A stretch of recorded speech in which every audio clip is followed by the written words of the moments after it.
senantiasa kita update semuanya. Ya, apakah Ustadz sudah masuk?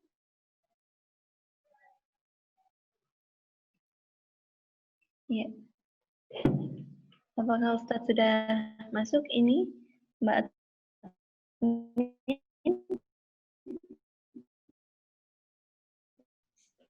Belum, Mbak, belum. Sebentar, Ustadz OTW, habis dari ngisi kajian. Ya, kita sama Allah ya. Mudah-mudahan barokah ya setiap waktunya Ustadz ya. Dari satu forum ke forum yang lain ya. Jadi saya jadi berkaca pada diri sendiri gitu ya. Kadang melihat banyak orang di luar sana yang waktunya begitu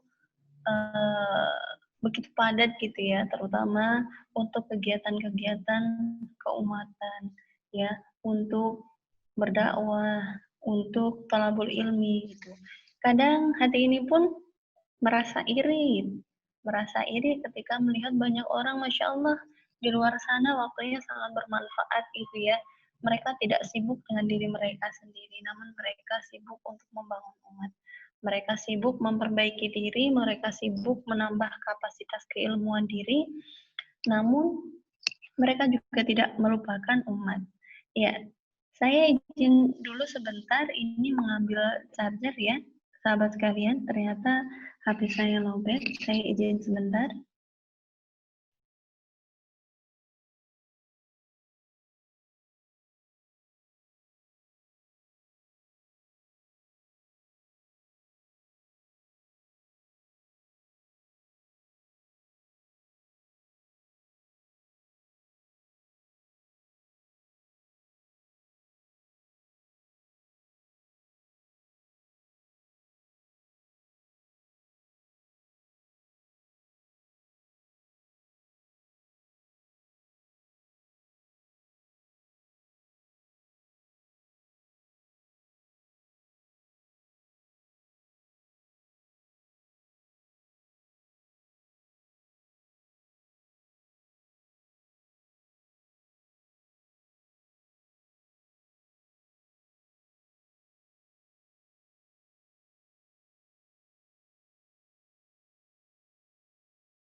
Ya, alhamdulillah ini sambil dicas HP saya ya.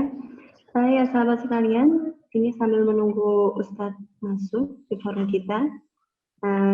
Suara saya jelas? Terdengar jelas kan? Suara saya? Ya. Teman-teman, dengar suara saya sudah jelas? Oh, alhamdulillah ini Ustadz sudah masuk ya. Ini belum kita mulai, belum kita buka ini forumnya Ustadz. Ya. Ya, alhamdulillah sahabat sekalian. Ini Ustadz sudah masuk di tengah-tengah forum kita, dan kita tadi belum buka forumnya. Sebelumnya mari kita kembali, saya mengingatkan, kita luruskan niatan kita, semata-mata karena Allah, duduknya kita di majelis ilmu ini, mudah-mudahan ilmu yang nanti akan disampaikan Ustadz ini ada asarnya bagi diri kita dan bermanfaat untuk kehidupan kita dalam dalam kehidupan kita sehari-hari. Kita buka forum kita di pagi menjelang siang hari ini dengan bersama-sama membaca Al-Fatihah bersama-sama. A'udzu billahi minasy syaithanir rajim. Bismillahirrahmanirrahim. Alhamdulillahi rabbil alamin.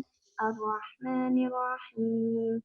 مالك يوم الدين إياك نعبد وإياك نستعين اهدنا الصراط المستقيم صراط الذين أنعمت عليهم غير المغضوب عليهم ولا الضالين.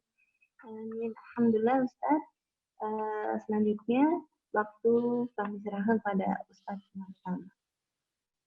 Bismillahirrahmanirrahim. Sebelumnya cek suara dulu. Sudah cukup jelas? Alhamdulillah sudah cukup jelas, Ustaz. Cukup jelas ya, baik. Baik, bismillahirrahmanirrahim.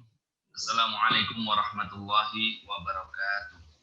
Waalaikumsalam warahmatullahi wabarakatuh. Asbahna ala fitratil islami wa kalimatil ikhlasi wa ala dini nabiyina Muhammadin sallallahu alaihi wasallam wa ala millatina abina Ibrahim hanifa wa ma kana minal musyrikin. Rabbis rabbi sadri wa yassir li amri wahlul 'uqdatam min lisani yafqahu qawli amma ba'du. Asyhadu an la ilaha illallah wa asyhadu anna Muhammadan abduhu wa rasuluh. Allahumma shalli ala sayyidina Muhammad wa ala ali sayyidina Muhammad. Amma ba'du. Syukur alhamdulillah hingga pagi yang berbahagia ini Allah masih izinkan kita tetap sehat, tetap diberikan panjang umur oleh Allah, sehingga dengan panjangnya umur kita ini, dengan kesehatan yang kita miliki ini, waktu dan kesempatan yang kita miliki ini, kita masih dapat dengan mudah melakukan rukuk dan sujud, masih dapat dengan mudah kehadiran kita di dunia ini bermanfaat untuk siapapun yang membutuhkan, sehingga kita berazam, kita bertekad dalam diri kita masing-masing. Ketika Allah memberikan kita kesempatan untuk melakukan dan memberikan yang terbaik untuk umat ini, maka lakukanlah. Karena ketika Allah sudah menakdirkan kita meninggalkan dunia ini, maka tidak ada yang bisa kita lakukan. Semuanya terputus kecuali 3 hal, yaitu diantaranya adalah ilmu yang bermanfaat, kemudian doa anak soleh, dan amal soleh. Salawat dan salam kita haturkan kepada junjungan Nabi besar Muhammad Sallallahu Alaihi Wasallam, keluarganya, para sahabatnya, dan orang-orang yang istiqomah hingga yaumul akhir nanti. Amin. Para jamaah al-wardah yang insya Allah selalu dimuliakan Allah. Di sini mungkin saya akan lebih banyak bersharing ya, karena untuk slide dan sebagainya belum saya rapikan gitu. Namun besar harapan kita kepada Allah, sharing yang cukup singkat ini Allah izinkan untuk dipahamkan segala macam ilmunya, sehingga ketika kita paham, maka kita juga mohon kepada Allah diberikan kekuatan untuk bisa melakukan amal soleh yang terbaik dalam hidup ini. Tema kali ini adalah gapai surgamu sebelum surga yang sesungguhnya ya. Betul ya, Mas? Iya. Ketika kita mengucap kata surga, kita interaktif ya, para jamaah sekalian. Nanti bisa mic-nya di unmute, bisa di mute gitu ya. Ketika kita mengatakan kata surga, apa yang ada di dalam benak para jamaah sekalian? Apa coba? Identik dengan negeri akhirat ya Ustaz ya. Akhirat, oke. Apalagi yang lainnya? Segala yang indah. Indah, oke. Apalagi? Apalagi mungkin jamaah boleh mute mic-nya. Mic-nya. Apa? Ketika kita mengucap kata surga, apa yang ada di dalam benak kita? Apa coba yuk? Apa? Surga penuh dengan kebahagiaan, betul ya? Penuh dengan kebahagiaan, penuh dengan keharmonisan, penuh dengan canda tawa. Intinya segala sesuatu yang sangat positif. Ya. Nah, itu surga. Kalau kita mengucap kata surga, yang ada dalam benak kita adalah itu. Nah, sesungguhnya para jamaah warga sekalian yang dimuliakan Allah, surga itu ketika kita diberikan kehidupan dalam dunia ini, sesungguhnya kita pun bisa menggapai surga itu di dunia ini sebelum surga yang sesungguhnya tentunya. Kalau kita bicara surga, kita masuk surganya Allah itu karena apa coba? Apakah karena amal soleh kita? Apakah karena sedekah kita? Apakah karena sholat kita? Apakah karena puasa kita? Apakah karena apa coba? Kita masuk surganya Allah karena rahmat Allah. Jadi sehebat apapun ya, kalau kita bicara surga yang sesungguhnya ya, sehebat apapun maaf, ini sudah terdengar jelas ya suaranya? Sudah cukup jelas, Ustaz. Sebentar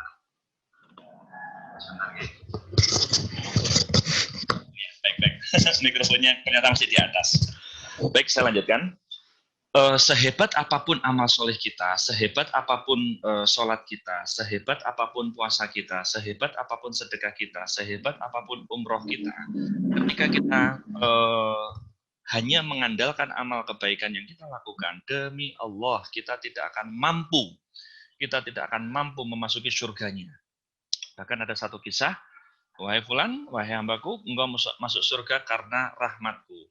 Lalu dijawab oleh hamba tersebut, ya Allah, saya masuk surga karena sholatku, karena ibadahku. Lantaran gara-gara kamu mengatakan begitu, engkau masuk neraka. Na'udzubillah, cuman na'udzubillah min dzalik. Sehingga kalau kita bicara rahmat Allah, itu pun bisa kita selalu undang di dalam kehidupan kita, Bapak Ibu sekalian. Jadi rahmat itu adalah kasih sayang Allah. Kita bicara rahmat atau kasih sayang gitu ya, bahasa sederhananya. Ketika kita merasa disayang oleh pasangan kita, suami, kita disayang oleh anak-anak kita disayang oleh orang tua kita, itu semua kan makhluk. Betapa bahagianya hati kita ketika kita merasa disayangi, merasa dicintai oleh pasangan kita, oleh anak-anak kita, kemudian oleh orang tua kita, oleh saudara-saudara kita yang lain. Betapa bahagianya hati kita ketika kita merasa dicintai dan disayangi. Padahal itu baru disayangi dan dicintai oleh makhluk, sesama makhluk. Tidak bisa dibayangkan ketika Sang Khalik pencipta menyayangi kita. Ya Allah, betapa indahnya hidup ini. Apapun keadaan yang kita lalui, maka kita melaluinya dengan nyaman, dengan tenang. Kita belajar dari salah satu imam ya, Imam Ahmad bin Hambal, ketika suatu saat beliau diberitakan gitu ya, ketika beliau diberitakan, wahai imam, bahwa kapal dagang Anda tenggelam gitu. Beliau waktu itu masih ngajar, sedang mengajar.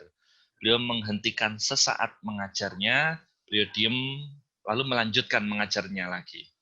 Nah, kemudian selesai mengajar, lalu ada informasi, wahai imam, bahwa yang tenggelam itu bukan kapal dagang Anda, tapi kapal dagangnya orang lain. Nah, kemudian saat setelah itu beliau ditanya kembali, wahai imam, tadi ketika engkau diberitakan ketika kapal dagang Anda itu tenggelam, Anda diam, lalu Anda melanjutkan mengajar lagi. Kemudian alhamdulillah ternyata dengan berjalannya waktu, informasi itu ternyata salah, yang tenggelam bukan kapal dagang Anda, tapi kapal dagangnya orang lain. Engkau terdiam, apa yang kau lakukan wahai imam? Beliau menjawab, Imam Ahmad bin Hambal tersebut, bahwa saya diam itu untuk ngecek hati saya, apakah saya gelisah, risau atau tidak. Ternyata tidak, ya Allah, alhamdulillah. Jadi ternyata tidak. Nah, kemudian beliau melanjutkan ngajarnya kembali. Nah, untuk melihat rahmat Allah itu sedang ada di dalam diri kita, di dalam kehidupan kita. Ketika yang namanya kehidupan kita itu kan seperti kita berselancar di air gitu ya. Kadang ombaknya tenang, kadang ombaknya menggulung-gulung, kayak roller coaster gitu ya. Kadang kalau kita pernah naik roller coaster itu kan wah teriak-teriak, kapan saatnya naik, saatnya turun, saatnya kecepatan tinggi, saatnya kecepatan rendah dan sebagainya. Begitulah kehidupan.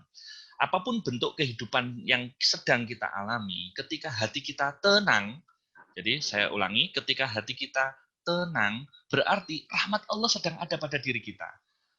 Jadi untuk ngecek gitu ya, untuk memeriksa di dalam diri kita ini sedang ada rahmat Allah, artinya kita mudah menerima rahmat Allah. Kalau rahmat Allah itu selalu ada ya dalam kehidupan kita.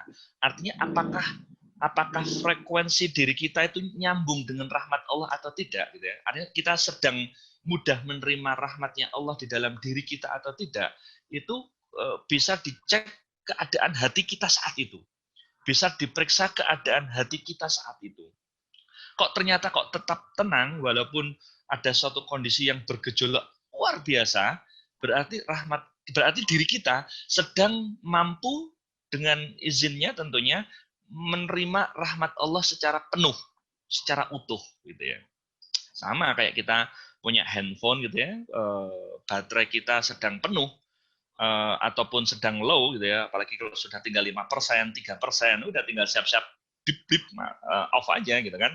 Sama seperti itu. Charge baterai keimanan kita sedang full atau sedang low, itu parameter atau ukurannya adalah ada di hati kita. Meminjam bahasa psikologi, itu ada di perasaan kita. Jadi positive thinking itu tidak cukup, dia harus dilanjutkan dengan positive feeling. Jadi positive thinking wajib dilanjutkan dengan positive feeling. Jadi positive thinking itu adalah pintu awal terbukanya kita untuk bagaimana mengkondisikan positive feeling yang kita alami. Kembali ke rahmat Allah tadi. Jadi ketika hati kita tenang, bergejolak apapun keadaan yang sedang dialami, berarti kita sedang full baterai untuk dapat dengan mudah menerima rahmat Allah. Nah, ada kejadian menarik lagi gitu ya, salah satu umatnya Nabi Musa. Wahai Musa, tanyakan ke Allah. Gitu kan. Ada seorang ibu-ibu gitu kan, datang ke Nabi Musa. Wahai Musa, tanyakan ke Allah, apakah saya masih bisa ditakdirkan punya anak, gitu kan? Nah, kemudian Nabi Musa bertanya ke Allah, katakan hai Musa kepada umatmu tersebut bahwa dia ditakdirkan tidak punya anak. Lalu disampaikan Nabi Musa oleh Nabi Musa ke umatnya tersebut, ke hamba tersebut, hei ibu-ibu, saya sudah tanya sama Allah, engkau ditakdirkan tidak punya anak. Oh gitu ya Musa, iya. Nah, beliau pulang. Pada waktu berikutnya, sekian waktu berikutnya, beliau menghadap Nabi Musa lagi. Wahai Musa, tanyakan ke Allah, apakah saya masih punya anak? Gitu kan? Nah, kemudian apa jawab Nabi Musa? Loh, bukannya kemarin kau udah tanya dan Allah udah jawab, kamu ditakdirkan nggak punya anak. Iya Musa, tapi tanyakan lagi, gitu kan? Nah, kemudian ditanyakan lagi sama Nabi Musa, ya Allah, ini ada umatku yang bertanya kepadaku untuk minta tanya kepada engkau, apakah dia ditakdirkan punya anak? Karena selama sekian tahun pernikahan dia belum punya anak. Katakan hai Musa bahwa dia ditakdirkan nggak punya anak. Sampai itu 3 kali, jamaah al-wardah sekalian. Sampai 3 kali beliau meminta Nabi Musa untuk menanyakannya. Nah, kemudian baru pada pertemuan keempat gitu ya, ibu ini membawa seorang anak gitu ya, ibu ini membawa seorang anak menghadap Nabi Musa kembali, Loh, ini kok engkau membawa anak, ini anak anak angkat? Bukan Musa, ini anak saya. Ini anak temuan, bukan, ini anak saya, anak kandung saya. Nah, gitu kan. Nabi Musa sempat bingung waktu itu. Loh, 3 kali ibu ini bertanya untuk bagaimana apakah dia ditakdirkan punya anak atau tidak, dan Allah juga 3 kali menjawab bahwa ibu ini ditakdirkan nggak punya anak gitu kan. Tapi tiba-tiba punya anak kandung lagi, bukan anak angkat, bukan anak temuan, bukan anak yang lainnya, tapi benar-benar anak kandung. Nah, lalu kejadian ini ditanyakan ke Allah langsung oleh Nabi Musa. Ya Allah, engkau 3 kali ditanya melalui aku bahwa ibu ini apakah masih ditakdirkan punya anak, dan juga 3 kali juga engkau menjawab bahwa ibu ini ditakdirkan tidak punya anak. Apa yang terjadi? Lalu Allah menjawab begini, bahwa sesungguhnya hai Musa, dia sering mengucapkan sesungguhnya rahmat Allah seluas langit dan bumi. Rahmat Allah itu sangat amat luas. Nah, lantaran dia mengatakan dan menanamkan di dalam dirinya bahwa rahmat Allah itu sangat luas, seluas langit dan bumi. Bahwa rahmat Allah itu sangat amat luas, maka yang awalnya tertulis, ditakdirkan, dia tidak punya anak, namun karena rahmat Allah, Allah pun punya kuasa untuk mengubahnya. Allah pun punya kuasa dengan rahmatnya, dengan kasih sayangnya, diubah takdirnya. Sehingga punya anak. Allahu Akbar. Jadi ternyata jamaah wardah sekalian, ketika kita memahami, ketika kita menyadari bahwa rahmat Allah itu begitu luasnya, ada di dalam setiap episode kehidupan kita. Rasanya kita berkeluh kesah saja, malu sama Allah. Malu sama Allah. Berkeluh kesah saja, malu sama Allah. Nah, ini pun gitu ya, saya sedang melatihkan pada diri saya pribadi sama al-wardah sekalian. Saya ingat sekali gitu ya, setahun yang lalu, setahun setengah lebih kurang, tepatnya di bulan Maret, di pekan pertama, saya setelah melaksanakan sholat, setelah melaksanakan wirid-wirid sunnah, gitu ya, saya selalu mengucapkan di dalam diri saya 3 kali, 4 kali, 5 kali, 6 kali, 7 kali, gitu ya, dengan mengucapkan, ya Allah, sungguh rahmat-Mu mendahului takdirku. Saya ulangi, sungguh rahmat-Mu mendahului takdirku. Itu saya ulang-ulang, pemirsa. Saya ulang-ulang, dan saya hayati kalimat tersebut, gitu ya. Saya hayati kalimat tersebut. Kalau dalam psikologi itu namanya afirmasi, atau lebih tepatnya disebut self-talk. Self-talk itu kita berdialog dengan diri sendiri. Jadi kita berdialog dengan diri sendiri, bagaimana membuat diri sendiri ini mohon pertolongan Allah selalu supaya betul-betul mudah menerima rahmatnya, menerima kasih sayangnya. Sungguh rahmat-Mu mendahului takdirku. Itu saya ulang-ulang, Bapak. Saya ulang-ulang. Nah, kemudian itu saya ulang-ulang setiap selesai sholat, kemudian setiap menjelang tidur malam, gitu ya. Itu saya ulang-ulang. Ya Allah, sungguh rahmat-Mu mendahului takdirku. Sungguh rahmat-Mu mendahului takdirku. Sungguh rahmat-Mu mendahului takdirku. Berbicara takdir, jamaah wardah sekalian, dalam perspektif kita manusia awam, kita manusia biasa, takdir itu ada takdir baik, ada takdir buruk. Walaupun dalam perspektif atau sudut pandang Allah, semua takdir itu baik. Nah, ketika kita mengalami takdir buruk, dalam tanda kutip, gitu ya, dalam perspektif manusia biasa, ketika kita betul-betul memaknai bahwa rahmat Allah mendahului takdirku, terutama takdir buruk dalam tanda kutip, gitu ya, maka hal tidak positif yang menurut kita tidak positif itu yang kita alami, itu kita dapat dengan mudah langsung mengambil hikmahnya dan menjadi lompatan luar biasa ke depannya. Kembali ke pengalaman saya pribadi, gitu ya, ketika bulan Maret di pekan pertama, pekan kedua, gitu ya. Pekan pertama, pekan kedua, saya sudah mulai mengamalkan itu. Ya Allah, sungguh rahmat-Mu mendahului takdirku. Sungguh rahmat-Mu mendahului takdirku. Sungguh rahmat-Mu mendahului takdirku. Tepatnya di sekitar tanggal 14 Maret, gitu ya, saya mengalami kecelakaan mobil di tol, gitu ya, jalan tol di daerah Mojokerto, pemirsa. Jadi mengalami kecelakaan mobil yang dimana saat itu ban meletus dan kemudian mobil berguling-guling, gitu ya, berguling-guling. Dan masya Allah, alhamdulillah selesai kejadian. Kemudian saya tanya kepada 2 tim kerja saya, kemudian bagaimana, apakah ada yang luka, apakah ada yang patah? Alhamdulillah tidak ada yang luka, tidak ada yang patah. Lalu saya gerakkan badan saya, pun juga tidak ada yang luka, juga tidak ada yang patah. Nah, kemudian yuk kita keluar dari mobil. Keluar dari mobil dengan kondisi mobil ringsek, gitu ya. Dengan kondisi mobil ringsek waktu itu.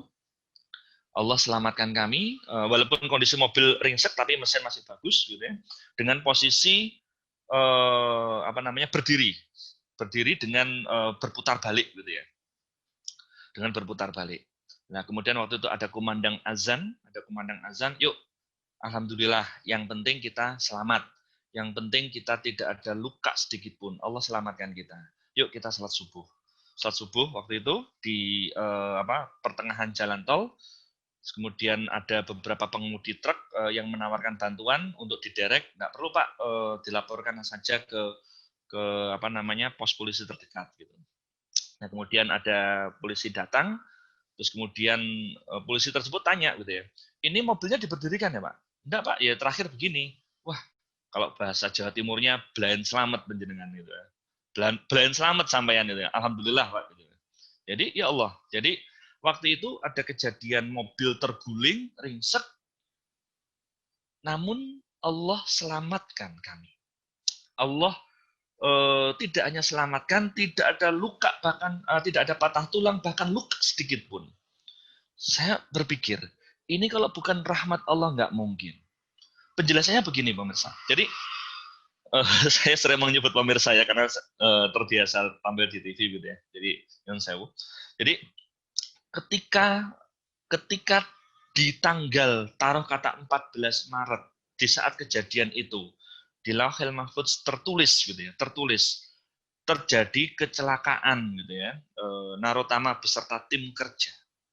Dan kemudian waktu itu 2 pekan sebelumnya sampai hari ini dan insya Allah seterusnya saya mengamalkan, ya Allah sungguh rahmatmu mendahului takdirku. Sungguh rahmatmu mendahului takdirku. Di saat memang takdir kecelakaan itu harus terjadi, lantaran rahmat Allah, gitu ya, maka Allah tempatkan kejadian di kecelakaan itu di saat betul-betul di tengah jalan tol itu tidak ada pembatas beton. Kenapa? Karena 3 hari atau 5 hari setelah kejadian saya, itu ada kejadian kecelakaan juga sama di kilometer yang berdekatan, hanya bedanya kecelakaan itu yang 3 hari atau 5 hari setelah kejadian saya itu ada pembatas betonnya sehingga terjadi benturan yang sangat hebat dan meninggal semua penumpangnya. Meninggal semua penumpangnya. Kebetulan salah satu penumpangnya itu adalah putranya kolega ibu saya ngajar di sekolah SMP Negeri 1 Kertosono. Nah, jadi waktu ada kejadian itu, ya Allah, Allah masih memberikan kesempatan saya kehidupan yang kedua. Kalau memang kejadian kecelakaan itu harus terjadi, maka Allah tempatkan di tempat yang aman. Tidak hanya ditempatkan di tempat yang aman, namun dengan rahmatnya, dengan rahmat Allah, Allah selamatkan. Tidak hanya terhindar dari patah tulang, tapi tidak ada luka sedikit pun. Jadi kalau saya ingat seperti itu, ya Allah merinding sekali. Saya benar-benar Allah kasih kesempatan kehidupan yang kedua. Tidak hanya itu pemirsa, ketika kejadian itu terjadi, saya cek hati saya periksa hati saya, ya Allah alhamdulillah kok tenang ya. Tidak ada rasa rasa yang negatif. Artinya tenang setenang-tenangnya, kayak nggak ada kejadian apapun. Bahkan saya ingat sekali waktu itu selesai kejadian, saya kontak teman-teman untuk membantu mengangkut gitu ya, mengangkut barang-barang kami yang ada di dalam mobil. Itu kejadiannya pas subuh, lebih kurang jam 4:30 gitu. Kemudian saya ingat sekali waktu kejadian di Sidoarjo jam 7 pagi sampai jam 12 siang itu tamu pasien, waktu kami kan layanan tamu pasien itu kan berbagi waktu itu. Di Jogja, Sidoarjo, Malang, Kediri, Magetan gitu ya. Waktu itu pas jadwal di Sidoarjo itu sudah menunggu beberapa antrian tamu dan saya cek hati saya, alhamdulillah saya tenang. Saya tetap melakukan aktivitas biasa gitu ya, melayani tamu pasien dari jam 7 pagi sampai tepat ba'da zuhur sekitar jam 12:15 atau 12:30. Selesai tamu langsung baru kami ngurusi ke kepolisian. Dan rahmat Allah sekali lagi, alhamdulillah, hari itu juga, malam itu juga, urusan kami dengan kepolisian, urusan kami dengan yang lain-lain, selesai, clear, malam itu juga mobil kami diderek dari tol Warugunung waktu itu, tol Penompo, ya, tol Penompo dekat antara Mojokerto dengan Warugunung, itu diderek ke Yogyakarta untuk diservis. Nah, hikmahnya apa pemirsa? Ketika saya mengalami kejadian itu, jadi ya Allah sungguh rahmatmu mendahului takdirku. Lantaran kejadian itu, mobil tersebut kami servis sebaik mungkin, kami sampai bolak-balik bengkel gitu ya, 5 kali, 6 kali, 7 kali, sampai betul-betul bodinya itu perfect, gitu ya, perfect, karena mesin juga alhamdulillah bagus, menurut kami sudah sangat perfect, sudah bagus, baru kami jual. Nah, hasil penjualan mobil tersebut, itu alhamdulillah dapat digunakan untuk mengumrohkan tim kerja kami. Jadi memang waktu dulu gitu ya, sudah lama sekali. Saya tuh punya keinginan, ya Allah, betapa loyalitas dengan rahmat-Mu ya Allah. Tim kerja kami itu luar biasa. Saya pengen ngasih satu penghargaan dari sekian penghargaan yang lainnya. Saya punya cita-cita untuk mengumrohkan mereka. Di saat hingga tahun 2019 awal kok ya belum nabung ya saya. Kok baru punya keinginan tapi kok belum nabung ya saya. Ya udah bismillah, doa saja. Pokoknya niatnya diperkuat, doanya diperkuat. Ternyata Allah mudahkan, mau ndak mau harus ada kejadian kecelakaan itu, walaupun ada kejadian kecelakaan dengan rahmat Allah, Allah selamatkan betul, tidak ada luka sedikit pun gitu ya. Bahkan hikmah dari kejadian itu, dan kemudian setelah diservis dengan sangat baik, mobil tersebut dijual, lalu ternyata hasil penjualannya itu bisa dapat digunakan untuk mengumrohkan kami sekeluarga dan tim kerja. Itu hikmah yang luar biasa menurut kami. Jadi ternyata niat baik apapun, cita-cita baik apapun yang jamaah Al-Wardah ingin wujudkan, apakah ingin punya pasangan, apakah ingin punya rumah, apakah ingin punya kendaraan, apakah apapun ya, apakah ingin umroh, apakah ingin haji gitu ya, atau apapun. Ikhtiar nabung ya, namun itu bukan satu-satunya ikhtiar. Bicara ikhtiar itu ada ikhtiar fisik, ada ikhtiar batin. Dua-duanya sama-sama penting sih. Namun ketika ikhtiar nabung ini kok belum juga kesampaian, perkuat ikhtiar batinnya. Perkuat ikhtiar batinnya. Dengan diantaranya adalah mengucap sungguh rahmatmu mendahului takdirku. Ucapkan itu. Rasakan kalimat itu benar-benar terhunjam kuat di dalam batin kita. Sampai kita betul-betul merasakan, sampai sumsum tulang belakang kita, sampai sumsum tulang kita merasakan bahwa memang betul adanya rahmat Allah itu ada di dalam setiap episode kehidupan kita, maka siap-siaplah. Dalam setiap episode kehidupan yang kita jalani, maka sesungguhnya rahmat Allah itu selalu ada. Karena bicara keadaan jamaah Al-Wardah sekalian, keadaan itu ada dua. Keadaan di dalam tanda kutip kendali kita, keadaan di luar kendali kita. Jadi bicara keadaan itu ada dua, keadaan di dalam kendali kita, tanda kutip, yang berikutnya keadaan di luar kendali kita. Apa keadaan di dalam kendali kita itu? Yaitu adanya pikiran dan perasaan. Itu Allah kasih kuasa ke kita masing-masing untuk bagaimana mengolah, untuk menata, untuk mengatur. Bagaimana agar supaya kita punya kemampuan dengan rahmat Allah, bisa menata pikiran dan perasaan kita sepositif mungkin. Makanya ada ayat, sesungguhnya Allah itu sesuai dengan prasangka hambanya. Ini menjadi penting. Sesungguhnya Allah itu sesuai dengan prasangka hambanya.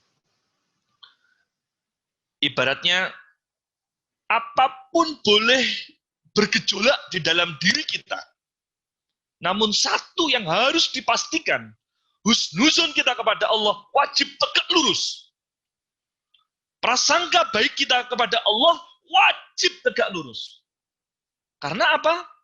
Sedikit saja kita berprasangka buruk kepada Allah, maka keburukan itu kembali pada diri kita. Na'udzubillah, tsumma na'udzubillah min dzalik. Nah, ini menjadi menarik. Ini menjadi menarik, pemirsa. Bahwa ketika kita bicara keadaan,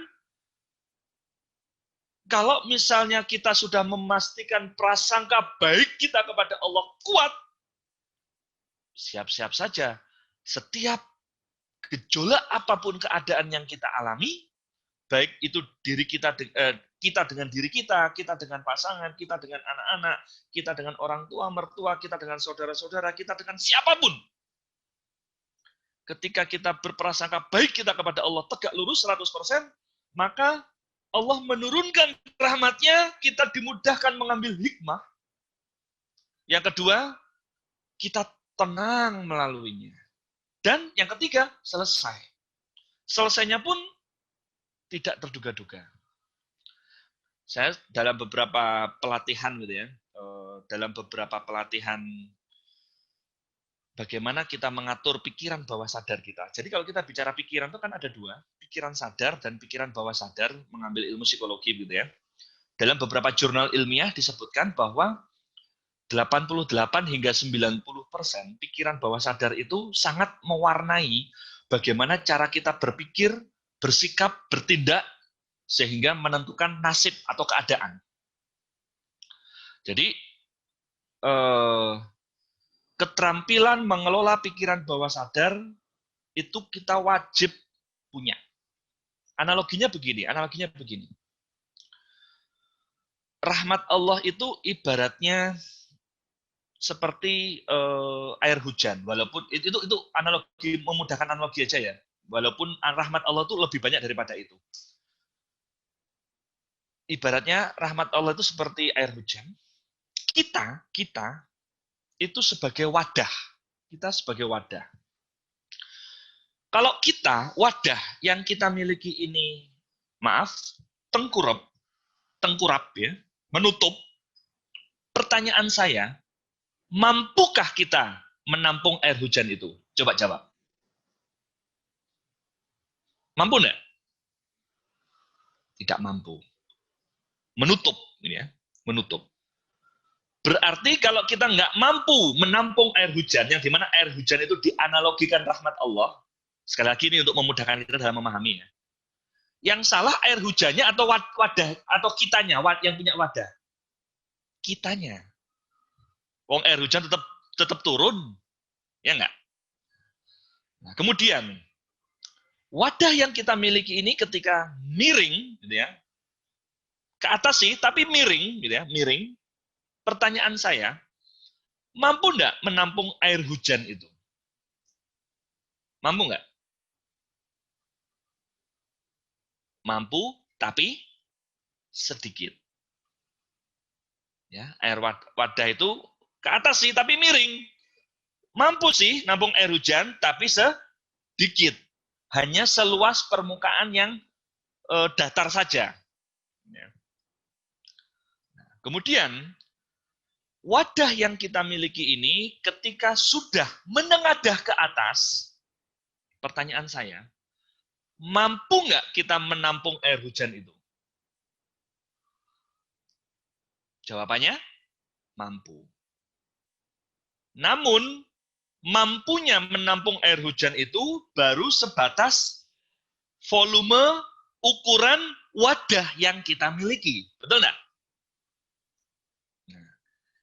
Tugas kita adalah tidak hanya membuat diri kita, pikiran, perasaan, dan diri kita ini menengadah ke atas. Setelah dipastikan wadah yang kita miliki ini menengadah ke atas, tugas yang kedua itu adalah bagaimana wadah yang sudah menengadah ke atas ini, bagaimana ukurannya tidak hanya segini, tidak hanya segini, tidak hanya segini, tidak hanya segini, tapi dibuat dalam tanda kutip unlimited. Dibuat ukurannya apa namanya? Tak terhingga mungkin. Setak terhingga mungkin, tentu dalam tetap ukuran manusia. Sebanyak mungkin maksudnya gitu ya. Nah, kalau sudah seperti itu, kalau kita sudah punya keterampilan mengolah seperti itu, siap-siap saja dalam setiap episode kehidupan yang kita jalani, yang kita rasakan adalah rahmat Allah, rahmat Allah, rahmat Allah, rahmat Allah. Hanya itu, nggak lebih. Nggak lebih, nggak lebih. Saya baru melatih ini belum ada 2 tahun, Jamaah Al-Wardah. Belum ada 2 tahun. Efeknya apa? Jauh lebih tenang, jauh lebih ringan. Ya walaupun beberapa dekade sebelumnya pun sudah saya praktekkan. Namun setelah Allah pahamkan ilmunya, ternyata lebih mudah ya gitu ya. Ternyata lebih mudah. Saya menghayati sekali ada satu ayat, sesungguhnya Allah mengangkat derajat orang yang beriman dan berilmu. Artinya, ilmu ini wajib kita miliki. Kalau iman harus, ya, itu adalah pondasi awal dan utama pertama kita untuk meraih ridho dan rahmat Allah. Namun ternyata iman saja nggak cukup. Iman wajib dibarengi dengan ilmu, kan begitu.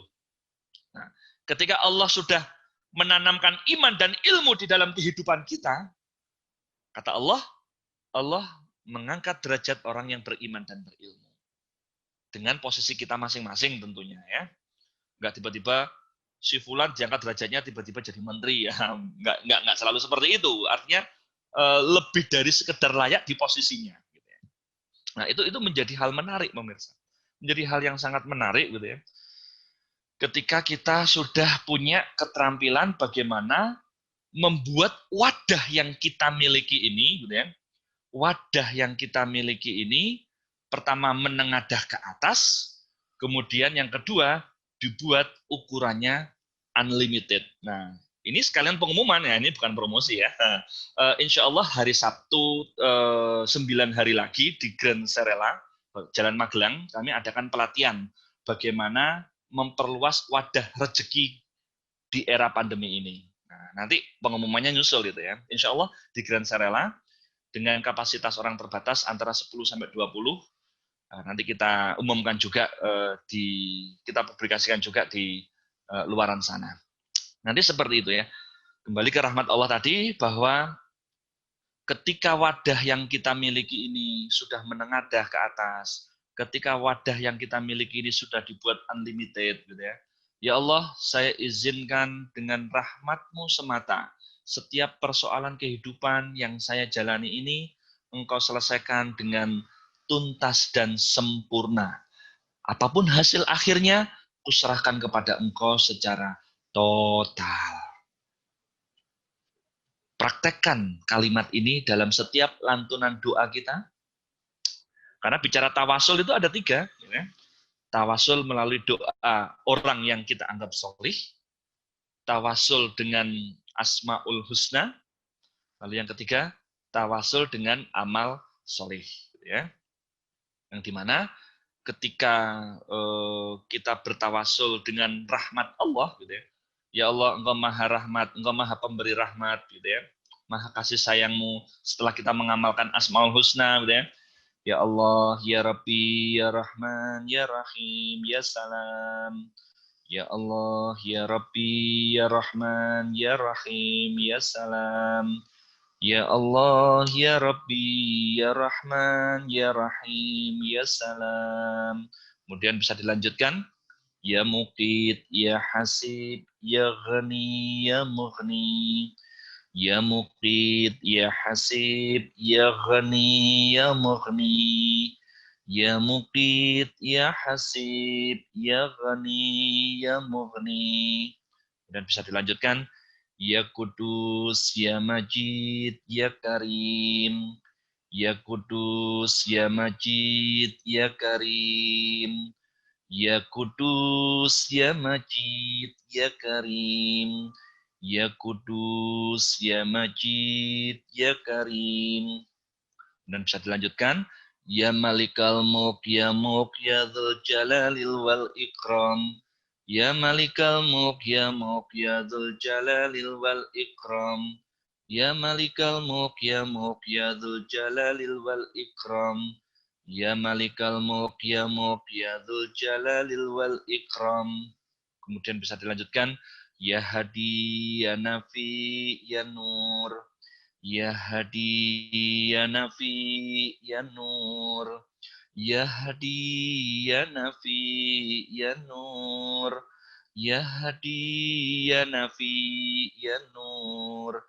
Bisa dilanjutkan ya Qawi ya Aziz ya Jabbar ya Matin.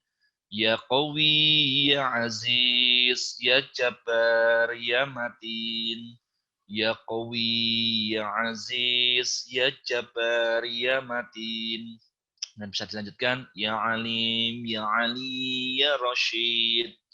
Ya Alim ya Ali ya Rashid. Ya Alim ya Ali ya Rashid.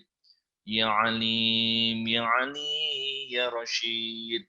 Kemudian bisa dilanjutkan ya Mu'min ya Muhaimin ya Fattah ya Razak. Ya Mu'min, Ya Muhaimin, Ya Fattah, Ya Razak. Ya Mu'min, Ya Muhaimin, Ya Fattah, Ya Razak. Yang bisa dilanjutkan. Ya Qawi, Ya Aziz, Ya Jabbar, Ya Matin. Ya Qawi, Ya Aziz, Ya Jabbar, Ya Matin. Ya Qawi, Ya Aziz, Ya Jabbar, Ya Matin. Ya Qawi, Ya Aziz, Ya Jabbar, Ya Matin. Nah, terus kemudian bisa ditutup dengan Ya Hayyu, Ya Qayyum, bi rahmatika astaghis. Ya Hayyu, Ya Qayyum, bi rahmatika astaghis. Ya Hayyu, Ya Qayyum, bi rahmatika astaghis. Nah, setelah kita mengucap Asmaul Husna seperti ini, boleh lalu kemudian dilanjutkan dengan doa hajat kita, dengan sholawat, doa untuk kedua orang tua. Nah, sebelum doa hajat, boleh ditambahkan dengan Ya Allah, sungguh rahmatmu mendahului takdirku. Sungguh rahmatmu mendahului takdirku. Sungguh rahmatmu mendahului takdirku. Nah, setelah mengucap seperti itu, boleh juga kita bertawasul dengan rahmat Allah gitu ya. Jadi kalau bicara rahmat Allah itu kan tidak terhitung gitu ya, tidak terhitung. Ya Allah, sungguh hanya dengan dan karena rahmatmu. Sungguh hanya dengan dan karena rahmatmu. Sebutkan hajatnya. Kemudian hajat yang kedua juga demikian. Sungguh hanya dengan dan karena rahmatmu. Sungguh hanya dengan dan karena rahmatmu. Sampai beberapa hajat, kemudian bisa ditutup, sungguh hasil akhirnya seperti apa, kuserahkan kepada engkau secara total. Itu merupakan pernyataan kita bahwa tawakal kita itu dipastikan hanya 100% kepada Allah. Nah, ketika sudah seperti itu, ditutup dengan sholawat. Setelah ditutup dengan sholawat, diam sejenak, rasakan seolah-olah doa itu sudah terkabul. Rasakan seolah-olah doa itu sudah terkabul. Latih itu. Latih itu. Nah, insya Allah nanti dalam pelatihan di Grand Serela hari Sabtu ya, besok Sabtu depannya lagi. 9 hari lagi ya insya Allah. 9 hari lagi gitu ya. Yang dimana kita meningkatkan wadah rezeki yang kita miliki ini di era pandemi ini gitu ya. Nanti insya Allah kita langsung latihan teknis di sana. Nah, tidak mahal sih, hanya 750. Nah, itu pun dapat senilai dengan kita mendapatnya senilai dengan 1.250.000 bahkan lebih. Nah, seperti apa itu nanti kami informasikan lewat chat WA kaitannya dengan kegiatan tersebut. Karena bagaimanapun juga jamaah Al-Wardah bahwa era pandemi ini betul-betul sangat dibutuhkan kita punya keterampilan olah pikir dan olah rasa. Agar supaya apa? Rahmat Allah yang tidak terhingga ini mudah kita wujudkan di dalam kehidupan kita sehari-hari apapun untuk kepentingan apapun, kepentingan untuk keluarga, kepentingan untuk usaha yang kita jalani, kepentingan apapun. Nah, insya Allah kalau Allah sudah pahamkan keterampilan itu, betapa kita mudah meraih surganya saat ini sebelum surga yang sesungguhnya. Baik, sebelum saya tutup dengan salam ya, saya kembalikan kepada hostnya, gitu ya, untuk membuka tanya jawab. Monggo dipersilahkan kalau ada pertanyaan. Iya, sahabat sekalian, barangkali dari apa yang disampaikan Ustadz tadi, ada yang ingin ditanyakan. Ini 30 menit ke belakang kita interaktif aja ya Ustadz, karena ini sebenarnya menarik sekali terkait dengan afirmasi positif itu sendiri. Nah, ini mungkin pertanyaan dimulai dari saya Ustadz ya. Ini melihat fenomena saat ini gitu ya. Di masa pandemi, di mana ya banyak hal terutama kaitannya dengan waktu, apalagi emak-emak gitu ya, mendampingi anak, jadi guru, dan berbagai macam hal gitu ya. Sehingga kadang, aku capek, kadang apa-apa dan lain sebagainya, sehingga membuat manajemen dalam dirinya, baik manajemen waktu dan manajemen yang lain menjadi, mohon maaf dalam tanda kutip, kacau seperti itu. Mungkin ini ada tips dari Ustadz gitu ya untuk para emak-emak yang saat ini merangkap orang tua dan guru ya.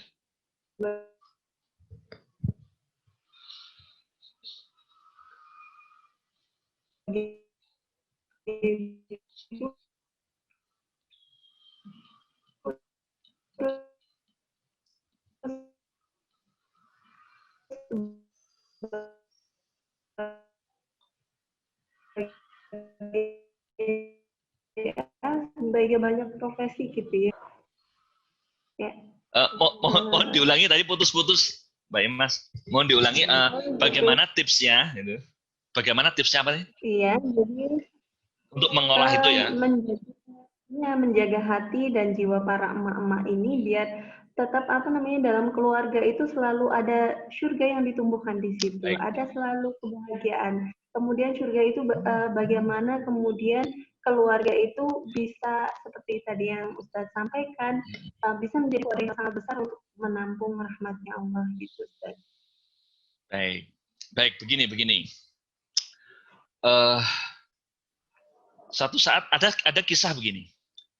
Suatu saat Abu Bakar bertemu dengan sahabat yang lain. Sahabat tersebut saya lupa namanya. Beliau mengadu ke Abu Bakar. Wahai Abu Bakar, saya khawatir diri saya itu terjebak dalam sifat munafik. Terjebak sifat munafik seperti apa yang engkau maksud? Di saat kita bersama Rasulullah, kita merasa sangat beriman. Di saat kita jauh dari Rasulullah, kita kok seolah-olah gampang bercanda, terus seolah-olah kayak jauh dari apa yang diajarkan. Maksudnya diajarkan tuh kayak jauh dari surga, kayak jauh dari kehidupan akhirat. Itu seperti apa ya? Ayo kita laporkan ke Rasulullah tentang ini. Lalu di saat setelah bertemu Rasulullah, dilaporkan ke beliau menjawab, saatan. Sesaat. Nah, ini menjadi menarik, Mbak Imas dan jemaah Wardah yang lainnya, bahwa waktu yang kita miliki itu adalah 24 jam. Orang-orang solih pun sama, memiliki waktu 24 jam.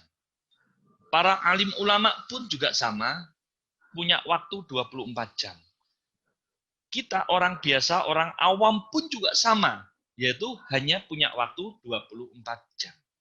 Pertanyaannya, apa yang membedakan kita dengan alim ulama, dengan orang-orang solih itu? Sehingga ketika kita sama-sama memiliki waktu 24 jam, yang satu produktif kok yang satu tidak, kan begitu.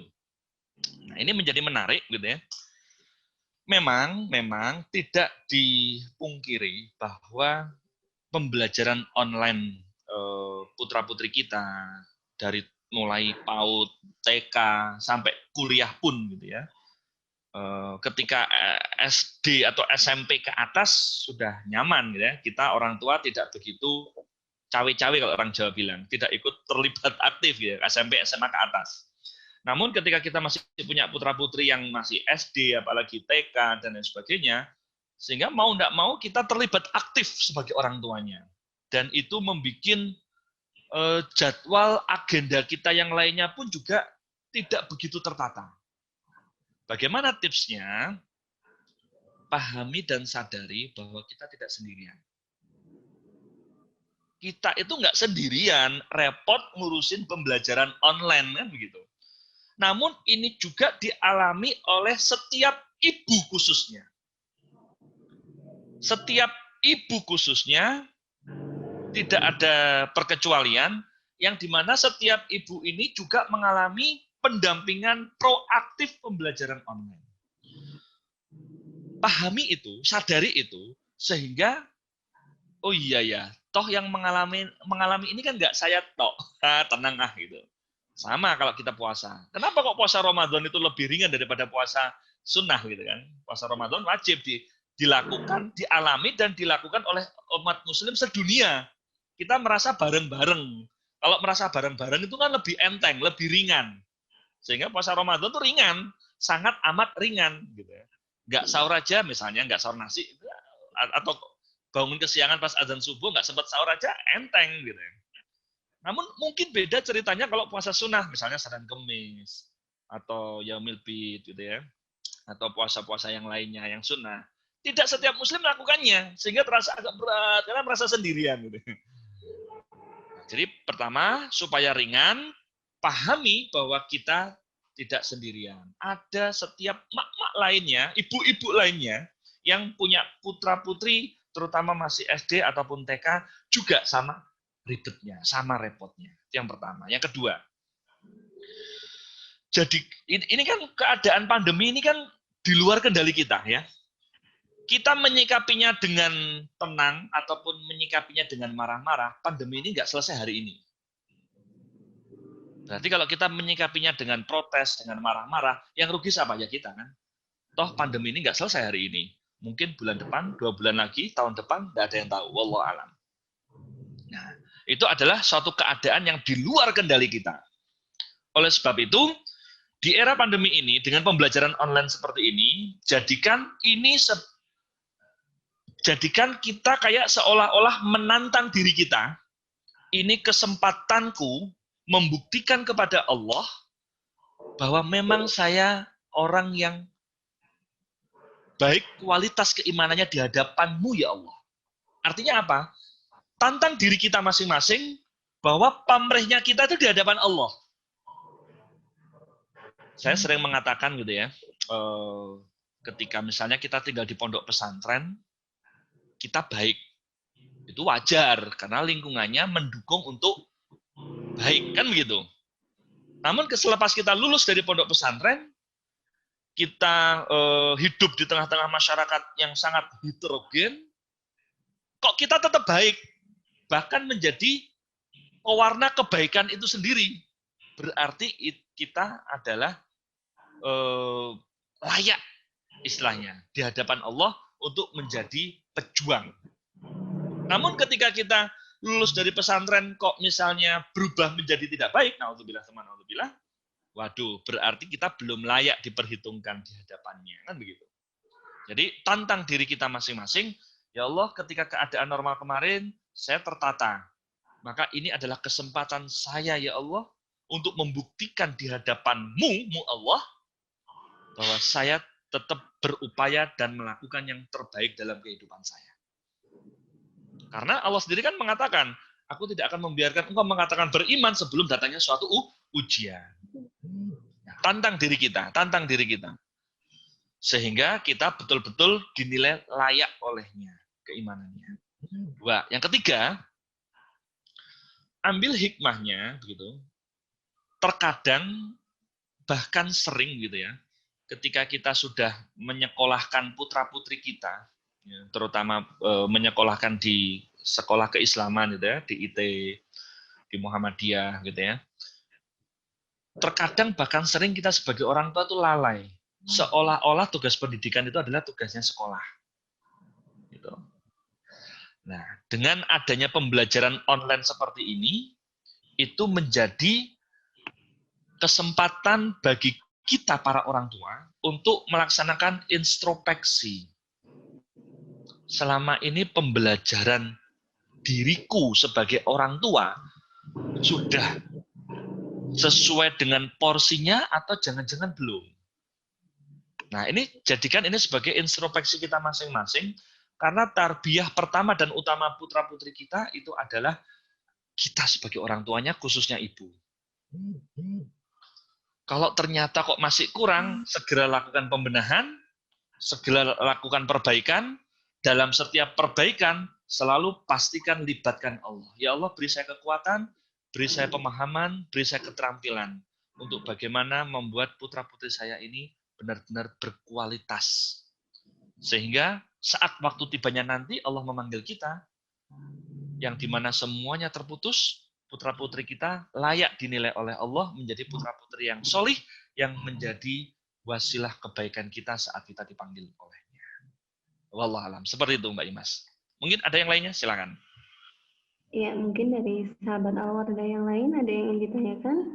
Nanti bisa dinyalakan mikrofonnya, bertanya secara langsung, atau bisa di kolom chat. Ini nanti, pertanyaan nanti boleh seputar tema di siang hari ini atau dengan tema lain, karena beliau Boleh. ini juga ini ya Ustadz ya, apa Tibun Nabawi ya Ustadz ya. Ya, praktisi juga di sana. Ya, pastinya masalah kesehatan itu banyak banget ya. Apalagi saya diskusi dengan ibu-ibu yang lain, ada kalanya mereka itu anaknya sakit tapi mau ke rumah sakit agak takut atau horor. Gimana ini caranya untuk menjaga imun keluarga biar tetap sehat? Ya, sahabat Alwarda mungkin ada yang ingin bertanya, boleh dinyalakan mikrofonnya atau bisa langsung di kolom chat. Oh iya, tentang materi ini boleh dong diberikan reaksinya, apakah bermanfaat, tidak bermanfaat, atau sangat bermanfaat. Nah, boleh ditekan tombol reaction-nya. Monggo. Ya.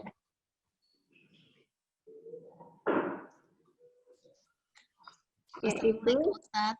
Ya, waalaikumsalam warahmatullahi wabarakatuh. Dengan? Boleh bertanya ya, ini ada titipan pertanyaan dari teman. Boleh. Dengan Ibu boleh. Siapa ini? Saya Ibu Lia, Ustadz. Oh iya. Monggo. Karena temanya menyangkut tentang ada kata-kata surga tadi, jadi teman saya ini bertanya begini. Ada kata-kata tentang surga di telapak kaki ibu.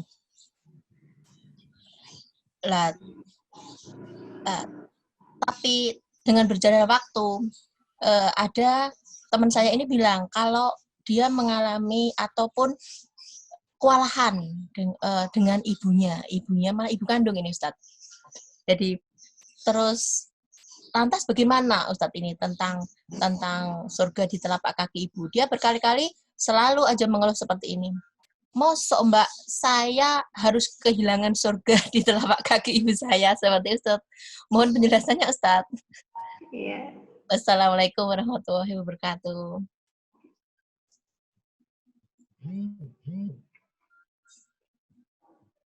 Iya, bisa langsung dijawab. Mungkin Ustadz pertanyaannya dari Ibu Lia. Baik. Berbicara kondisi ibu kita masing-masing, pastikan bahwa keberadaan orang tua di dalam kehidupan kita itu adalah pahami bahwa keberadaan kita di dunia itu merupakan juga kedua orang tua kita itu sangat punya andil. Itu yang pertama.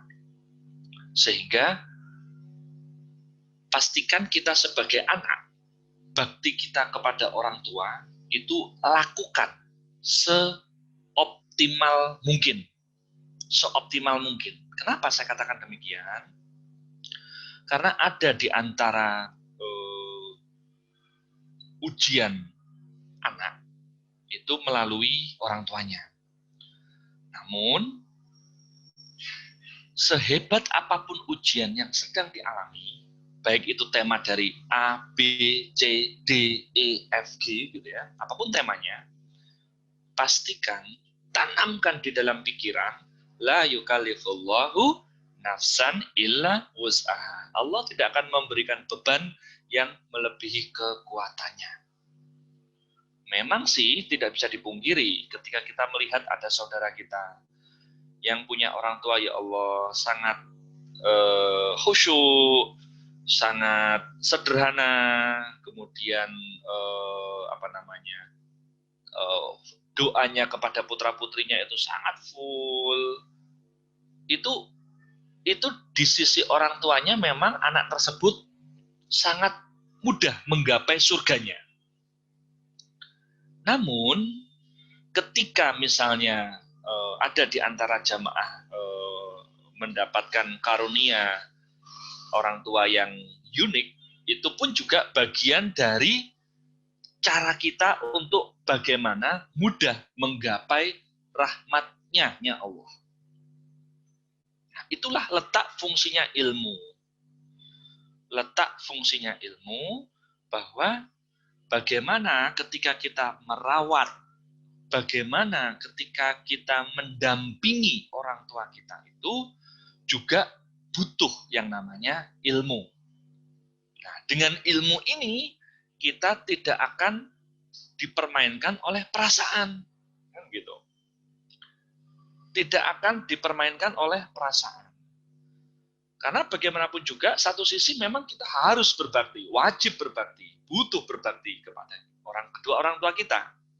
Terutama yang misalnya masih hidup. Adapun yang sudah meninggal, cara berbakti kita bagaimana? Mendoakan setiap saat, lalu kemudian berhubungan baik dengan sahabat-sahabatnya beliau. Itu juga cara berbakti kita kepada orang tua yang sudah wafat.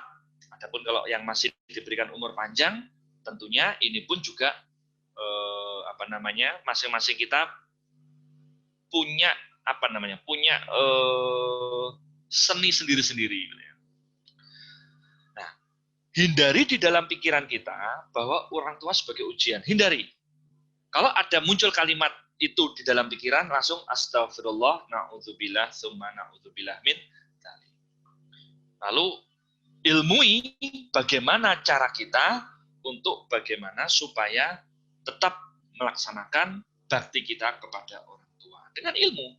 Karena kalau dengan ilmu itu setan kesulitan, gitu kan? Karena kalau nggak dengan ilmu, nah itu berbahaya. Kalau nggak dengan ilmu, itu khawatirnya itu bisa dipermainkan perasaannya oleh setan, gitu ya, sehingga bisa memporak-porandakan hal-hal baik yang harus kita lakukan di sisi-sisi yang lainnya. Karena keberadaan kita itu kan juga harus ditata. Mana alokasi energi kita untuk orang tua, mana alokasi energi kita untuk pasangan kita, mana alokasi energi kita itu untuk anak-anak, mana alokasi energi kita itu untuk umat, gitu ya, mana alokasi energi kita itu untuk sahabat-sahabat yang lain. Kita harus punya keterampilan itu. Karena kalau nggak ada pembagian energi, kalau meminjam bahasa listrik gitu ya, bisa jeglek. Nah, bahaya. Fungsi dari sekring ya. Kenapa? Misalnya gini, kita punya rumah nih dengan listrik yang cukup besar dayanya, gitu kan? Listrik misalnya 1200 watt gitu ya. Mana listrik yang untuk lantai 2, mana yang listrik untuk tempat kerja, mana yang listrik untuk ruang keluarga. Itu kalau nggak ada pembagian sekring gitu ya, kalau nggak ada pembagian sekring, satu saja ada yang konslet, jeglek semua, mati semua. Nah, pembagian sekring atau pembagian alokasi energi ini harus ada di dalam diri kita. Supaya ketika ada dalam tanda kutip hal-hal yang tidak sesuai, sejalan, maka tidak jeglek semuanya, tidak boleh jeglek semuanya. Nah, itu kalau bahasa kami dalam bagaimana kita membagi energi di dalam kehidupan kita agar supaya keberadaan kita ini diupayakan bermanfaat untuk siapapun yang membutuhkan. Seperti itu. Dan itu nanti insya Allah dibahas tuntas di pelatihan besok ya. Monggo, silakan nanti tanya lagi. Ya, barangkali ada sahabat Al-Warid yang lain yang ingin bertanya. Bunda Linda, barangkali ingin bertanya bisa di... Iya, Assalamualaikum. Waalaikumsalam warahmatullahi wabarakatuh. Monggo. Apa kabar Pak Ustadz? Alhamdulillah. Saya dengan Ibu siapa ini? Saya Linda, Pak Ustadz. Oh, Bu Linda. Baik Bu Linda, monggo. Oke. Saya ada beberapa pertanyaan, Pak Ustadz. Yang pertama, saya mendapatkan informasi bahwa semisal nih saya minta diruqyah gitu kan, itu menjadi penghalang kita masuk surga, atau bahkan mungkin kita nggak akan pernah masuk surga. Itu yang pertama. Yang kedua, kita berdoa semisal contohnya saya pribadi, saya minta, ya Allah saya pengen mutasi ke Jogja gitu. Tolong dimudahkan ya Allah gitu. Dan kebetulan memang ada beberapa unit di Jogja yang memang ada kosong gitu Pak. Tapi seiring dengan berjalannya waktu, ini menyempit nih informasi yang saya dapatkan gitu. Hanya ada satu yang pasti, udah deh kamu tak terima di sini, kamu tinggal urus aja mutasimu ke sini, kami terima kayak gitu. Apakah itu sudah jawaban bahwa itu memang yang terbaik untuk kita gitu?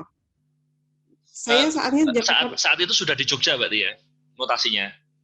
Belum, belum. Saya baru saat ini saya memang mengajukan gitu. Saya di Jogja, saya mengajukan untuk bisa mutasi ke Jogja gitu. Saya ke salah satu unit dan dia oke, saya terima. Dan di unit lain itu saya belum ketemu sama kepalanya, tapi beberapa teman bilang ada kok tempat kosong, kamu tinggal ini aja gitu. Tapi saya hubungin teman itu kok susah gitu. Terakhir ini tuh susah gitu untuk menghubungi mereka. Itu yang ketiga adalah ini berkaitan dengan orang tua gitu, Ustadz. Bagaimana menyadarkan mereka untuk apa ya? Memang butuh kesabaran ekstra. Saya pahamin itu gitu. Tapi menyadarkan mereka bahwa contohnya bahwa untuk menabung deposito segala macam itu riba dan itu dosa. Seperti itu. Itu masih susah buat kami untuk menyadarkan. Terus itu untuk bahwa ini kondisi orang tua sekarang, kondisi kesehatannya menurun, untuk bisa menerima, untuk bisa manut sama dokter ngomong kayak gini, ayolah mah manut untuk berobat kayak gitu. Itu juga itu bagaimana kayak gitu Ustaz. Terus itu sama satu yang terakhir, mohon ini Ustaz bimbingannya untuk kalau kita punya hajat untuk segera untuk mudah kita dibulkan kayak gitu.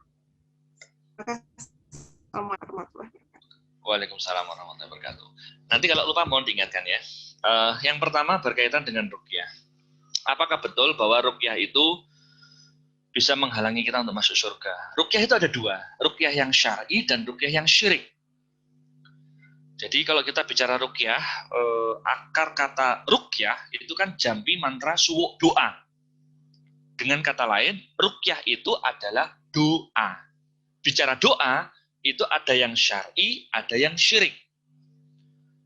Ketika doa yang dilakukan, siapapun yang melakukan, terjaga akidah dan keimanannya, dan doa-doa yang dilantunkan itu adalah doa-doa syar'i, pertanyaannya, apa yang menyebabkan terhalangnya masuk surga?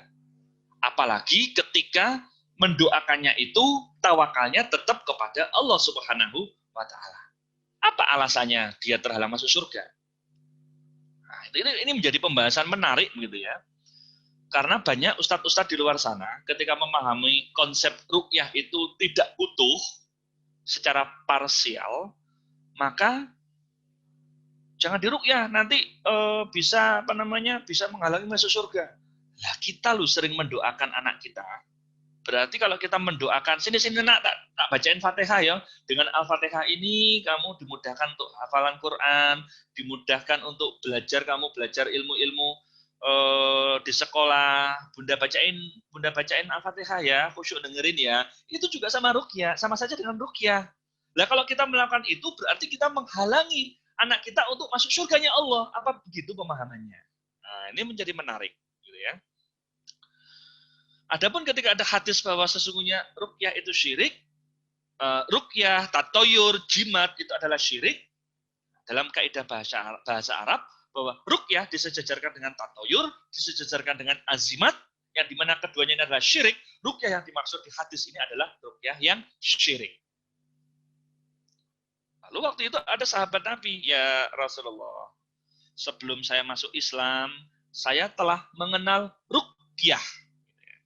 Sebelum saya masuk Islam, saya telah mengenal ruqyah. Apa jawab beliau? Perdengarkanlah ruqyah itu kepadaku, sesungguhnya ruqyah itu tidak apa-apa selama tidak mengandung syirik. Jadi ruqyah itu tidak apa-apa selama tidak mengandung syirik. Nah, ini menjadi pembahasan yang menarik jamaah warga sekalian.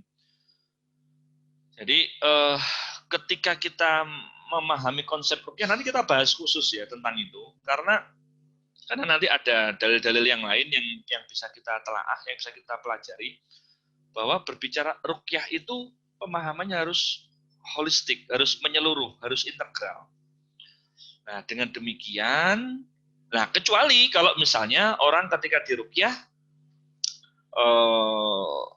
sandarannya pada peruqyahnya, itu tidak boleh. Sandarannya kan kepada makhluk, nggak boleh. Jangankan ke peruqyah, ke dokter saja, gitu ya, itu bisa syirik loh.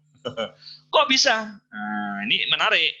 Ada dua orang, A, B, sama-sama ke dokter C, kan begitu. Yang A ini tidak terjebak syirik, yang B ini terjebak syirik. Kok bisa? Perilakunya, sikapnya sama-sama ke dokter C. Yang A tidak terjebak syirik, yang B kok terjebak syirik. Kok bisa? Nah, gitu kan. Nah, yang A ini tidak terjebak syirik. Kenapa? Saya kalau sakit suka ke dokter C, karena dokter C itu orangnya baik, solih, enak diajak ngobrol, bisa komunikasi dua arah, orangnya pinter dan teliti, detail dalam memeriksanya, sehingga saya kok cocok dengan dokter C. Makanya kalau saya sakit, saya pengen selalu ke dokter C untuk memberikan kepercayaan ngobatin saya. Lalu yang B, saya itu kalau sakit harus ke dokter C, karena kalau nggak ke dokter C nggak sembuh saya. Bisa ya membedakan dua analogi ini ya. Jadi sama-sama ke dokter saja bisa syirik, karena cara memahaminya berbeda. A seperti itu, B seperti itu. A, alhamdulillah, insya Allah tidak terjauh dari dosa syirik. Yang B bisa berpotensi terjebak ke dosa syirik karena sandarannya kepada makhluk. Nah, oleh sebab itu, saya ketika agak ribet gitu ya dengan teman-teman yang memahaminya hadis itu masih secara parsial, saya ngomong gini, loh, saya itu bukan hanya terapis ruqyah, saya itu praktisi NLP. Saya juga bisa dikatakan seorang psikolog, saya juga bisa dikatakan seorang dokter loh. Jadi saya memang memperluas pemahaman ilmu saya belajar ilmu sujud, saya belajar ilmu akupunktur, saya belajar TCM, saya belajar ilmu Ericksonian hipnoterapi, saya belajar NLP, sehingga memang idealnya seorang tabib atau pengobatan Islam itu idealnya yang menyeluruh seperti itu, walaupun ada kasus-kasus khusus yang memang butuh diskusi dengan praktisi yang lainnya yang lebih lebih kompeten gitu. Jadi ini menarik gitu ya. Jadi lagi pula misalnya ketika dialog dengan saya pun alhamdulillah ada beberapa kasus, bahkan banyak kasus yang tanpa diruqyah pun juga sudah bisa berubah. Itu kalau bukan Allah siapa coba? Nah, makanya saya dalam berkegiatan gitu ya, dalam menterapi siapapun yang membutuhkan terapi, saya meniatkan diri, ya Allah izinkan saya menjadi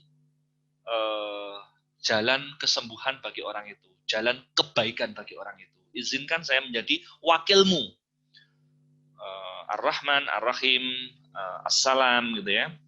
Sehingga dengan ini dia mudah mendapatkan kebaikan, dia mudah mendapatkan kesembuhan. Walaupun mungkin bisa jadi kesembuhan itu secara teknis tidak saya lakukan, namun misalnya dari kedisiplinan seseorang itu dalam menjalankan tugas-tugas yang saya berikan, sudah sembuh tanpa harus di maintenance di tempat kami. Nah, memahaminya seperti itu ya. Jadi ruqyah itu ada dua, syar'i sama syirik. Selama itu syar'i dan sandaran tawakalnya 100% kepada Allah, hukumnya sunnah, boleh dan bahkan sunnah. Ya. Apalagi sunnah bagi orang yang memang membutuhkan bimbingan, orang yang sangat awam yang pengen belajar agama, itu sunnah, gitu. Itu sunnah. Karena banyak kasus juga ada di antaranya satu kasus yang pernah saya jumpai seorang bapak-bapak sepuh, gitu ya. Ustaz, saya itu datang ke sini bukan hanya mengobatkan penyakit saya, batu ginjal, gitu ya. Tapi saya pengen banget kembali berjamaah, sholat berjamaah di masjid. Gitu yang coba. Jadi karena di beberapa kejadian sebelumnya beliau mengalami trauma yang luar biasa, ada kejadian yang sangat tidak mengenakan sehingga beliau saat itu sampai ketemu saya waktu itu belum lagi aktif berjamaah sholat di masjid. Akhirnya waktu itu saya latih, saya olah pikirannya, saya latih di 2 pertemuan atau 3 pertemuan berikutnya. Alhamdulillah beliau sudah aktif lagi berjamaah di masjid dan batu ginjalnya itu di kandung kemihnya itu tiba-tiba keluar saat beliau pipis. Bayangin coba. Jadi keluarnya batu kemih itu tidak sedang saya terapi, tapi saat beliau sudah aktif kembali sholat berjamaah di masjid. Luar biasa. Itu kalau bukan rahmat Allah, nggak mungkin itu terjadi ya. Jadi seperti itu.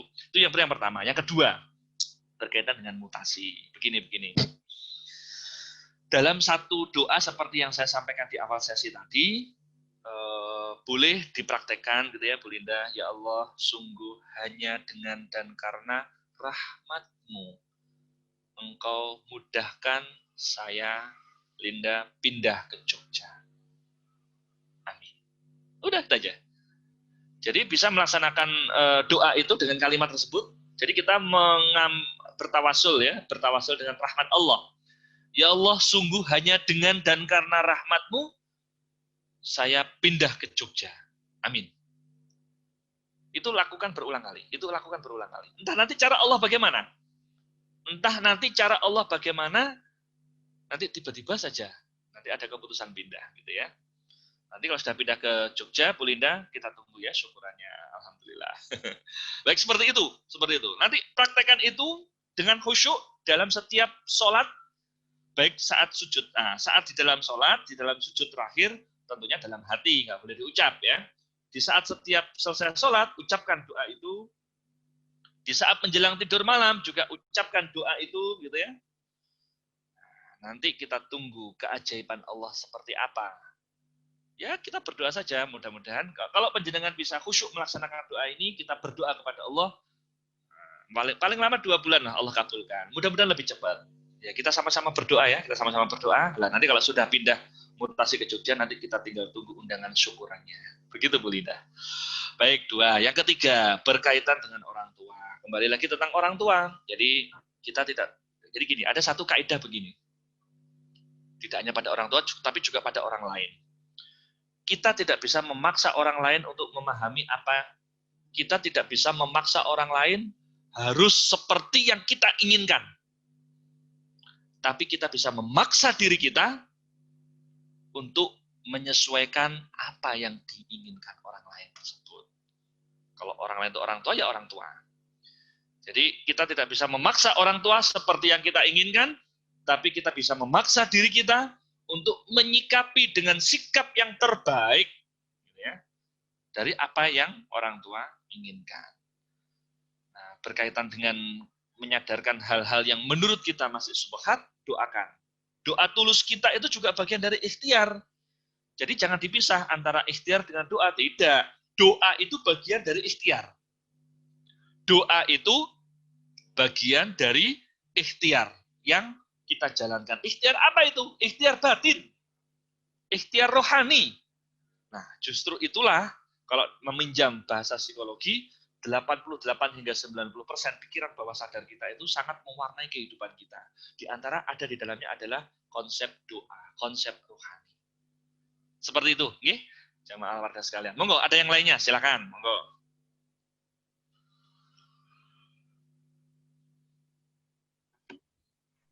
Tadi pertanyaan nomor 4 sepertinya belum, Ustaz. Nomor 4 apa itu ya? doa agar hajatnya itu mudah dikabulkan. Oh, baik.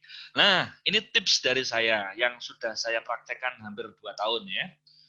Laksanakan, awali dengan, ya Allah, sungguh hanya dengan dan karena rahmat-Mu, sebutkan hajatnya, langsung Engkau kabulkan, Engkau wujudkan dalam kehidupan hamba. Amin.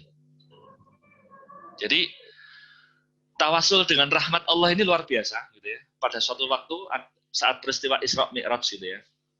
Jadi Rasulullah SAW bertemu dengan malaikat, yang dimana malaikat tersebut bercerita, saya itu ditugaskan menghitung tetesan air hujan yang diturunkan di muka bumi. Saya mampu menghitungnya. Misalnya di daerah Sleman hujan, Bantul, Gunung Kidul, Kota, Kulon Progo tidak. Malaikat tersebut tuh mampu menghitung tetesan, butiran hujan yang ada di daerah Sleman tersebut. Kemudian malaikat tersebut melanjutkan pernyataannya, memang saya tidak mampu menghitung rahmat Allah yang ada. Artinya, saking banyaknya rahmat Allah, malaikat yang ditugaskan menghitung air hujan saja nggak mampu menghitungnya. Kita manusia, mampu nggak menghitung air hujan? Nggak mampu. Butiran air hujan nggak mampu kita menghitungnya. Tapi ada malaikat yang ditugaskan mampu menghitungnya. Nah, dan malaikat tersebut juga bercerita kepada Rasulullah SAW saat peristiwa Isra Mi'raj, saya hanya satu yang nggak bisa saya hitung. Rahmat Allah, saya nggak mampu menghitungnya. Allahu Akbar. Nah, makanya yuk saya ngajak diri saya sama jamaah Wardah sekalian gitu ya. Dalam setiap doa yang kita lakukan, karena kita sadar bahwa kita masuk surga itu karena rahmat Allah. Bukan karena amal soleh kita. Kita sadar betul itu. Kita paham dan sadar betul. Nah, kalau kita sudah menyadari itu, sadari juga bahwa setiap kebaikan yang kita alami, itu pun juga bagian dari rahmat Allah untuk diri kita. Sehingga kita sudah menafikkan ikhtiar kita. Adapun kalau kita ikhtiar, itu bagian dari yang kegiatan yang memang dituntunkan. Sehingga ikhtiar yang kita lakukan itu adalah ikhtiar dalam bimbingannya, dalam petunjuknya. Betul-betul ada kekuatan darinya, bukan ikhtiar dari kekuatan kita. Bukan.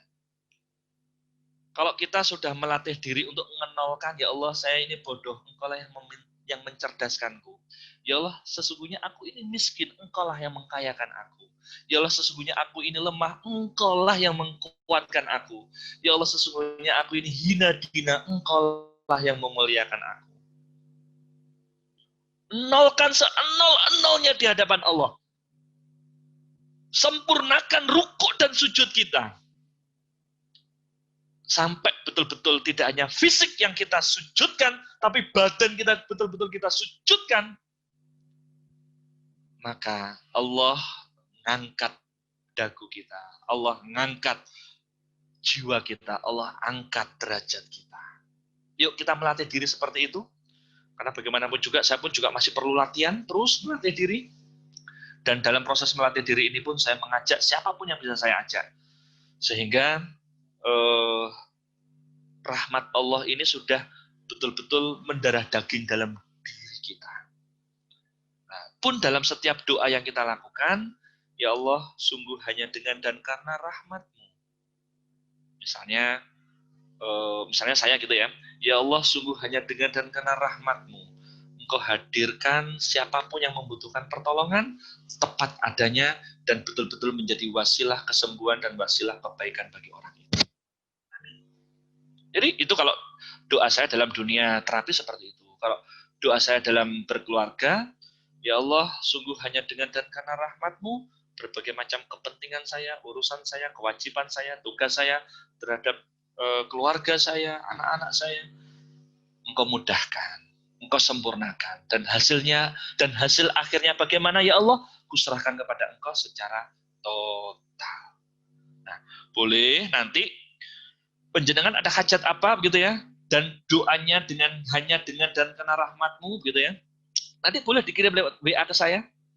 Nanti kalau memang diizinkan saya mengkoreksi kalimat per kalimat, bahkan kata per kata. Nah, nanti kita bisa diskusi dengan doa itu. Setelah klik gitu ya, setelah klik praktekan, yuk kita bareng-bareng nunggu lebih kurang 2 bulan. Maksimal 2 bulan. Ada keajaiban apa nih yang Allah ingin wujudkan dalam kehidupan kita. Karena ya Allah, itu juga gitu ya. Salah satu tips yang saya berikan ya, setiap tamu pasien yang berkunjung ke tempat saya. Ada salah satu, walaupun nggak semuanya ya, ada beberapa kasus khusus gitu ya. Ini contoh. Ada seorang anak, waktu itu ketemu saya kelas 5 SD. Gitu kan. Seorang anak ini terkena sakit Hirschsprung. Hirschsprung itu kelainan saraf atau sel di usus besarnya. Sehingga dia tidak bisa buang air besar, dan setiap buang air besar, nggak kerasa, tiba-tiba keluar. Gitu kan. Itu dialami oleh cucunya Pak SBY, dan dioperasi, gitu ya. Tapi si anak ini nggak sampai operasi, gitu ya. Jadi kemana-mana pakai pampers si anak ini. Ini orang Pasuruan, waktu itu pasien kami di daerah Jawa Timur. Saya lihat si anak ini, kemudian ngobrol dengan kedua orang tuanya. Saya bincang-bincang, Bapak, Ibu, bantu ya kesembuhan putra panjenengan dengan puasa kafarot. Gitu. Nanti puasa kafarot 3 hari berturut-turut. Nanti dalam puasa itu ada doa. Ada doa yang saya rangkai. Tolong doa yang saya rangkai itu baca di saat sahur, di saat setiap selesai sholat, dan setiap menjelang tidur. Oh ya Ustaz. Karena si anak ini masih kecil, tentu belum memungkinkan untuk puasa. Maksudnya puasa kafarat gitu ya. Nah, terus kemudian apa yang terjadi? Ini pengalaman pribadi gitu ya. Saya bilang, beri saya waktu maksimal 3 bulan ya, Allah sembuhkan. Kita berdoa, mudah-mudahan lebih cepat dari itu. Berarti si anak ini mengalami Hirschsprung berapa tahun? 7 tahun sampai 8 tahun ya. Sejak usia 3 tahun. Nah, singkat cerita, Bapak Ibu sudah melaksanakan puasa kafarot gitu ya. Puasa kafarot, terus kemudian di saat hari pertama puasa, si anak ini demam. Sempat panik gitu ya, sempat risau, gelisah, waduh kok malah demam. Lanjut gak ya terapinya? Lanjut gak ya? Udah lanjut aja lah, toh bismillah saya sudah mantap dari awal gitu kan. Kemudian lanjut, hari kedua datang ke tempat saya, demamnya sudah berkurang. Lalu saya bekam waktu itu dengan titik yang terbatas. Terus alhamdulillah puasa kafarat 3 hari tuntas selesai. Kan? Singkat cerita, saya tadi menyampaikan, Bapak Ibu target saya paling lama 2 bulan. 3 bulan maaf, 3 bulan ya. Tahu keajaiban dari Allah apa terhadap keluarga ini? Ketika si anak ini mengalami sakit 7 tahun, 8 tahun, Allah sembuhkan dengan rahmatnya dalam hitungan 2 pekan. 2 minggu, 2 pekan. Saya betul-betul amazing dengan kuasa Allah. Amazing, takjub betul. Target saya sebagai seorang terapis biasa, terapis awam, 3 bulan. Karena Allah dengan kuasanya lewat doa orang tuanya, orang-orang yang mencintainya, 2 pekan Allah sembuhkan. Di saat 2 pekan, Ustaz, alhamdulillah ini saya sudah lepas pampers. Saat BAB, sudah kebelet, Dek. Sudah Ustaz. Bisa nahan panjenengan saat BAB, bisa Ustaz, sampai ke toilet. Masya Allah. 2 pekan. 7 tahun, 8 tahun, anak ini mengalami Hirschsprung. Kemana-mana pakai pampers. Allah sembuhkan dalam 2 pekan. Kalau nggak kuasa Allah, kalau nggak rahmat Allah, kedokteran mana yang bisa menjelaskan ini? Ada. Itulah sebabnya jamaah al-wardah sekalian gitu ya. Ketika saya melihat keajaiban demi keajaiban, baik itu yang kami alami maupun orang-orang yang kami dampingi gitu ya. Saya melihat keajaiban Allah betul itu. Saya bertekad pada diri saya pribadi, walaupun nanti ke depannya misalnya saya dijadikan Allah pengusaha properti sukses atau pengusaha apa yang sukses, tapi dunia terapi tetap saya pegang. Karena ini adalah wasilah dakwah saya. Wasilah bagaimana saya dengan kegiatan ini, dengan rahmat Allah, dimudahkan untuk menjadi jalan kebaikan, jalan kesembuhan bagi banyak orang.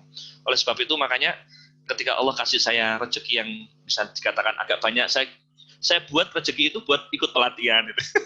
Jadi buat apa-apa, tapi ikut pelatihan sana, ikut pelatihan sini. Untuk apa? Untuk upgrade ilmu. Supaya apa? Supaya kita memantaskan diri di hadapan Allah bahwa kita layak menjadi wakilnya dalam hal dunia terapi ataupun bidang-bidang yang lainnya. Baik begitu. Wallahu a'lam bishawab. Ini sudah azan ya. Nanti kita tutup dengan doa kafaratul majelis dengan istighfar 3 kali. Astagfirullahaladzim, astagfirullahaladzim, astagfirullahaladzim. Nanti bisa ditutup kembali dengan hostnya ya. Subhanakallahumma wa bihamdika asyhadu an la ilaha illa anta astaghfiruka wa atubu ilaik. Apabila ini suatu kebenaran semata datangnya dari Allah, apabila ini suatu kekurangan semata datangnya dari diri saya pribadi. Wabillahi taufiq wal hidayah wa hidayah. Wassalamualaikum warahmatullahi wabarakatuh.